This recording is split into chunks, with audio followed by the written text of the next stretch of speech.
Përshëndetje zotëri, më vjen me të vërtet keq, por personalisht mendoj se më mirë se ti askush tjetër nuk mund të flas me gruan tuaj.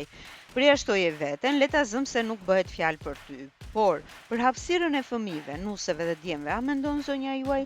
Tani është e re ajo dhe ata ja kanë nevojën, sepse sigurisht që kujdeset për fëmijët, por kur fëmijët të rriten, as ata nuk do duan më që ajo të jetë aq shumë në jetën e tyre, sepse do kalojnë ato fazat e adoleshencës dhe vitet ikin shpejt dhe kur t'i bjerë bateria pastaj, vetëm ti do t'i jesh ai që do t'ja durosh tekat, pra mbushje pak mendjen për këtë.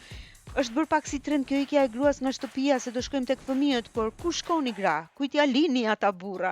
Nuk po flasim për gratë të cilat janë lodhur nga burra toksik, por po flasim për një numër të madh grash që shkojnë dhe rrinë te fëmijët e tyre. Të dashura zonja, lërini fëmijët të rriten sepse përveç që burrat tuaj kalojnë një fazë as pak të mirë me ikjen tuaj, edhe fëmijët tuaj nuk po i lini të masin muskujt e tyre përballë jetës.